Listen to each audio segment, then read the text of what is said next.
Welcome back. This is Anil Sharma, motivational speaker and corporate trainer. If I ask you a question, what is the topmost fear or what are the top 5 fears most of the people or common people do face or do come across? What is going to be your answer? Is it fear of closed places? Is it fear of heights? Is it fear of snakes or insects? Is it fear of drowning of water? Is it fear of fire? Or is it fear of stage? That means fear of public speaking. The first 3 or 4 fears like fear of insects, fear of snakes, fear of drowning, fear of heights, fear of closed places are real fears. That means they pose a real threat. They pose a real danger to the person who is feeling that or who is experiencing them. But the stage fear is one of the most common fears most of the people have, and it is not real, it is perceived. That means in reality there is no fear, but because of anxiety, because of audience expectation or people's expectation in front of whom the person is getting on the stage and going to deliver the speech is very painful, is very excruciating.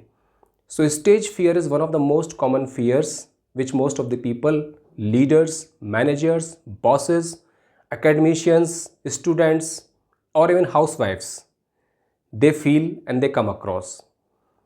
As you know very well, communication skills is one of the most common, one of the most important and crucial skills for career growth and success. And when we talk about communication skills, public speaking is very important. So public speaking is intertwined, closely linked with stage speaking, getting on the stage and how to deliver a powerful speech. If you look at human history, if you look at 5,000-year history, most of the people who influenced great number of people, who influenced masses, were people who were great public speakers, who were great orators. You look at the history, be it Adolf Hitler in a negative sense, be it Swami Vivekananda, be it Indira Gandhi, be it any other great political leader, business leader, or religious figure or social figure. The people who did create a change, who did bring about a change in the society were people who were very good in public speaking. People who did bring about a change in society, the people who did influence a great number of people, great number of masses were the people who were great orators, who were great stage speakers. They were masters of stage speaking, they were masters of public speaking. In my long career of 15 years as a motivational speaker and corporate trainer, I have come across many wonderful people, many great workers, many great managers, bosses, leaders. But I also have come across people who have great potential, who have great talent. But because of this one problem of stage fear, because of this one, I would say, lack of ability to get on the stage and deliver a powerful, influential speech, I have seen many great leaders ruining their career. I have seen many good managers hiding behind their juniors in meetings, in presentations, and especially when they have to address a large audience, large number of people. So in long run, this becomes their biggest hindrance. It becomes their biggest hurdle in their career path, in the path of their career. So today through this video, I'm going to talk about some time-tested strategies, some time-tested techniques through which, by using which, you can hone your public speaking skills, and most importantly, you can easily overcome your stage fear. Before we delve deeper into the issue of how to overcome stage fear, it is very important to know what causes stage fear. Why people have butterflies in stomach, why they have anxious feelings, why they have tension when a task is endowed upon them to get on the stage and deliver a speech. Well, one of the most common reason of stage fear is accumulative expectation of audience. That means if in a hall there are 100 people who are going to listen to you, who are going to listen to your speech, so that accumulative expectation on part of the audience, in your mind you think, what will happen if I do something wrong? What is going to happen if I fumble during my speech? All eyes are fixed on me. So this this anticipated anxiety result in stage fear, result in dread of public speaking. It becomes a dreadful experience. So to get over this kind of accumulative anxiety, you need to relax yourself. So in 3 or 4 stages, I'm going to tell how to overcome the fear of stage, how to overcome fear of public speaking. Actually deliver your speech in front of real audience. In real time, you are going to deliver your speech. Before you do that, you need to make some pre-speech preparations. What are those pre-speech preparations? Number one, first of all, you need to jot down the main points of your speech. For example, if you are going to deliver 1 hour speech, so I won't recommend to you that you write down entire speech. You write down the entire script of the speech and try to memorize it. I see many people committing this mistake. They write down the entire script of their speech and trying to memorize it. What will happen? If you miss one sentence, if you miss one part, one word, entire speech, entire framework will crumble down. So I won't recommend that you write down your speech and try to memorize it and try to recollect it when you are on the stage delivering in front of audience. What I recommend instead is that you jot down main points. You jot down highlighting points, that these are the 5, 4, 6 or 10 points you are going to include in your speech, and then prepare around those main highlighting points. Maintain your natural flow during your speech. I'll talk about it later, but pre-speech preparation is preparing main highlighting points for the speech. What are the main important points you are going to deliver? And then make some psychological preparations also. Sit in a corner of the room, close your eyes, visualize. 1 day or 2 day before your actual speech, you visualize that you are getting on the stage, audience is clapping, you are being welcomed, your introduction is being given. You slowly, come on the dais, greet the audience, and slowly start speaking. So when you do this sort of visualization, it does what? It reduces your level of anxiety. So 2 or 3 times I would recommend that you do this visualization, and your confidence level will boost up. Your visualization will help you in actually simulating the events, and it will help you on the speech day. So this is pre-speech preparation. Before you deliver the speech on the speech day, before you deliver the speech, before you actually come on the stage, you also need to do certain things. First of all, need to relax yourself. Take some deep breaths. Don't try to memorize the main points you have memorized so far. Forget about it. Don't be worried that you will forget the points. Don't worry. Before a speech, the more you make yourself relaxed, the more beneficial it is going to be for you. So you need to relax yourself. When you are being introduced or when you are being invited on the stage, walk slowly. Don't haste. Walk slowly. Get on the stage. Walk towards the podium and slowly start your speech. Remember friends, the level of anxiety and the level of stress is at its peak when you are about to start the speech. Most of the speakers report this, and even I can also vouch for this. Your level of anxiety is at its peak when you are about to start the speech.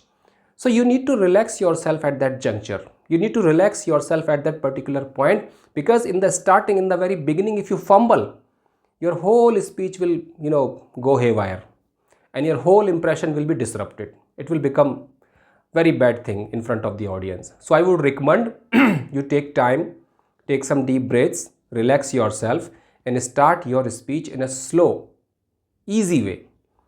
Like you start the car, so immediately after turning on the engine, you don't put the fourth gear, or you don't put the vehicle in the fifth gear. What do?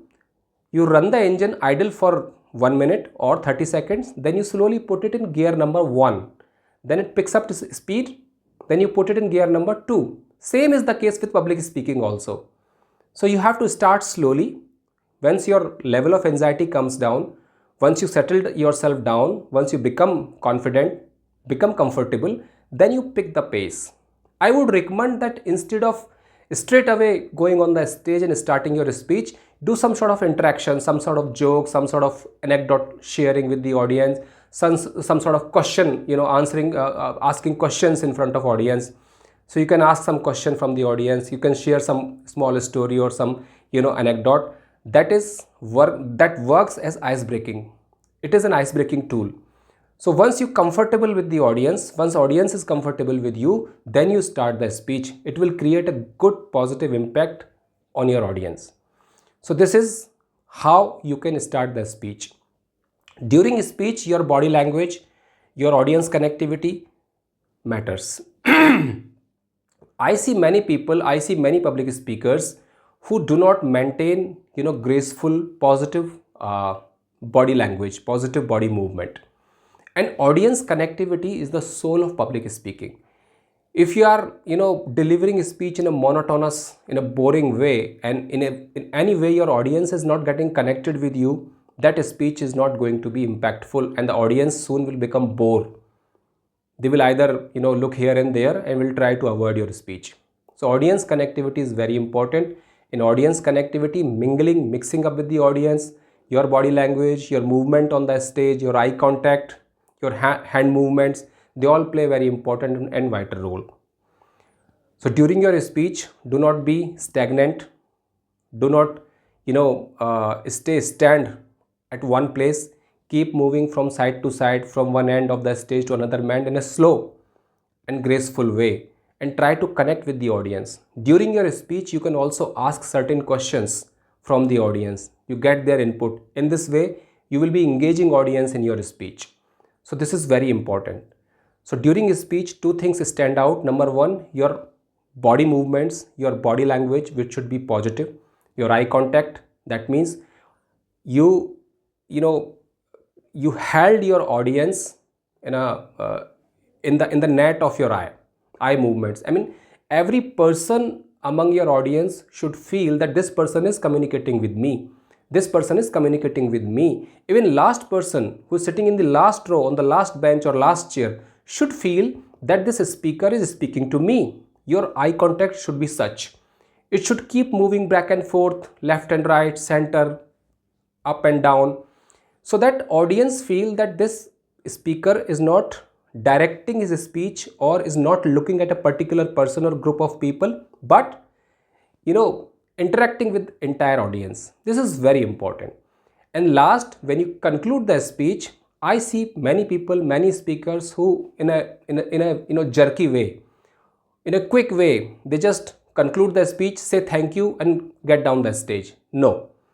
A good speech is like a well told story with all its twists and turns and climax and ups and downs, and it concludes in a happy and positive note. So your speech should be such that audience goes on a journey with you, and when it reaches its climax, you signal that the speech is about to conclude. Always finish your speech on a positive note. Always leave a positive message before your audience. Always leave certain take home points to your audience, and always finish your speech on a high spirited and positive note. Always make a graceful entry from the stage. Do not leave stage when you conclude your speech in a hasty way, in a nervous way. Always leave stage in a graceful way. Audience may clap. If they do not clap, you can make them clap. Make some anecdote you can use in the last section or last stage of your speech when you're concluding. But the bottom line is, the writing on the wall is your speech should always end on a happy and positive note, so that audience take home a certain important positive message that has to be done. So these are certain points. If you follow these points in a regular way, in a religious way, if you practice these things, you can definitely overcome stage fear, because public speaking is very, very important. If you are working at a leadership position, if you are a senior level manager or even mid-level manager, public speaking and presentation skills are very important. And if you want to become a motivational speaker like me, if you want to become a public speaker like me, for that, effective, graceful, impactful public speaking is very, very important. So it comes with regular practice. It comes with a lot of perseverance, positivity. It will not happen in one day. If you continuously practice for this, definitely you will overcome the stage fear and one day will shine like a star in public speaking domain. I hope you would have liked the video. If you did like the video, please press the bell icon. Thanks for watching.